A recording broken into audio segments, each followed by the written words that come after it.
देखो देखो कलयुग में सतयुग आने वाला है। दीन दुखी लाचार का अब समय बदलने वाला है। महात्मा जी द हिंदू अखबार से हैं जी, गुड़गांव से आए हैं, अच्छा पत्रकार अच्छा जी अच्छा हैं जी। पत्रकार हैं। हाँ जी, वो पत्रकार महोदय, आपका स्वागत है। आपकी आजकल तो बहुत चर्चाएं चल रही हैं, जो सामाजिक कार्य आपके यहाँ से किया जा रहा है संस्था की तरफ से। तो दो छोटे छोटे प्रश्न थे, अगर आप लेना चाहें तो। हाँ, बताओ बताओ बताओ। अच्छा, एक तो ये जानना चाह रहे थे कि भाई अभी पिछले 2 वर्ष से गतिविधियां बहुत सामाजिक बढ़ी हैं आपके सतलोक आश्रम की, उसकी कोई विशेष वजह? देखो, विशेष वजह ये है कि जैसे हम पहले तो इतने सक्षम नहीं थे, क्योंकि हम, आपको पता है, मैं जेल में था और हमारे सारे आश्रम शील हो गए थे। फिर जब हम कुछ सक्षम हुए तो एक दिन मैंने वो देखा, एक अखबार में एक व्यक्ति ने अपनी 3 बेटियों को विष दे दिया, खुद खा गया और नहर में कूद कर जान दे दी। कारण क्या था कि मैं टीबी का मरीज हूँ, मेरे इतने बच्चे हैं, मैं इनका ना इलाज करा सकता, ना इनको पाल। उस दिन के बाद एक खटक लगी कि भगवान ने योग्य किया है, तो अपने फिर अन्नपूर्णा मुहिम चलाई। बैठे भोजन देंगे जब तक अपने पैरा पकड़े न हो, ट्रीटमेंट कराओ उस व्यक्ति का, कोई भी दिक्कत हो किसी प्रकार, अब भूख से इलाज के बिना मरण नहीं देंगे। ये हमने संकल्प किया तो भगवान ने हमारा सफल किया। इसका ये कारण। कितने परिवारों तक सेवा पहुंची? अभी तो गिनती नहीं, मेरे ख्याल में तो पूरे भारत में दे रहे हैं। 50-60 हजार से ऊपर लाख के आसपास हम ये अन्नपूर्णा मुहिम के जो हमारे हैं वो दे चुके हैं। उनके मकान बना रहे हैं, जिनके घर नहीं है उनको मकान बना के दे देते हैं और उनको रंग के राजा बना के बैठा देते हैं। विधवा थी एक, उसकी 4-5 बच्चे, कुछ करना नहीं, शाम में रोटी खाली सुबेरे नहीं, उनका मकान नहीं, क्योंकि अपना करती है कोने में बैठ कर टाइम।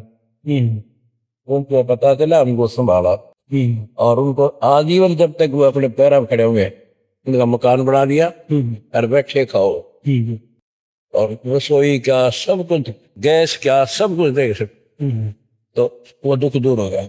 ऐसे शुरुआत की रहता है जी। फिर पीछे किसान मरे थे, अलर्ट इतना आ गया कई हजारों गांवों के अंदर, तो कभी बुरा हाल था। अचानक पानी वहां कट गया जहाँ कभी पलटाया कोई नहीं था, सब कुछ वो सब बिचड़ गए। ना सरकार कुछ कर पाई, एकदम करे कैसे, सरकार का भी कोई सिस्टम होता है, सरकार तो मुआवजा दे दे और क्या करे, आखिर में यह करती बेचारी। तो फिर हमें पता चला, भगवान ने हमें दया करी, और मोटर कितनी चाहिए, पाइप कितनी चाहिए, अब तुम्हारी होली तो जब फिर समस्या आ जाए तो फिर क्या दिक्कत आवे, ये सेवा करिए जी। और महाराज, जब पत्रकारिता उसका राजनीति का आपस का चोली दामन का साथ है, एक राजनीति का भी प्रश्न था मेरा। हाँ बताओ। कि बहुत राजनीतिक व्यक्ति भी यहाँ आ रहे हैं, अलग अलग दलों से, अलग अलग विचारधारा के। तो आप भी क्या किसी राजनीतिक विचारधारा का समर्थन करते हैं? नहीं, मैं राजनीति से कोई लिंक नहीं मेरा, वो मेरी शाबाशी देना आते हैं, बहुत अच्छा काम कर रहे हो इसलिए आते हो। जरूर हौसला बढ़ता है हमारा भाई, जब सरकार के लोग भी हमें अच्छा मान रहे हैं तो हम और ज्यादा करेंगे, ऐसे आते हैं। धन्यवाद आपका।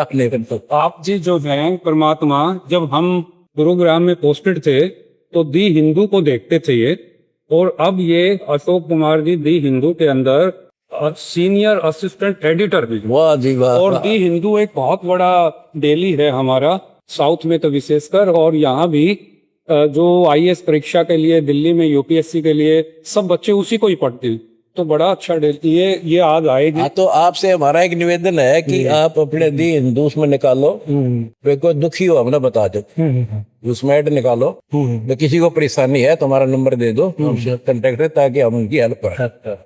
ये मदद जरूर करती है। सतगुरु रामपाल जी भगवान देखी और हमने अपनी ऐड की जरूरत नहीं है, हमने ये सहायता दे दो ताकि हम उनको संभाल दें जाके। धन्यवाद आपका। खाना खिलाना ये तो आपको पता ही है, कमिश्नर साहब रिटायर्ड है, पुराने परिचित आईएएस अफसर है, अब देखो देवता बढ़ गए ये। ज्ञान भी हमारा समझो, आप बुद्धिमान हो, हमारा ज्ञान समझो। हमने कुछ बताया है ना, आप खूब ज्ञान समझो। गंगा भी देंगे। जब कल मृत्यु हो जाए, परसों कुत्ते बनाएंगे, बता के इस ज्ञान से और भक्ति से वो भी सारा मिलेगा। वो दुख मिटेगा इस नाम से जो हमारे पास नाम। विश्व में किसी के पास ये आत्म ज्ञान नहीं है, संपूर्ण अनकम्प्लीट है, वो मेरे पास है। ये ढोल के डंके पे कहता हूँ। बुद्धिमानो, आप निर्णय करो, मैं झूठ बोल रहा हूँ, सत्य कर रहा हूँ। निर्णय करके देखो। समाज को बताओ भाई, दो ढींग मारा है, सच्चाई भी है।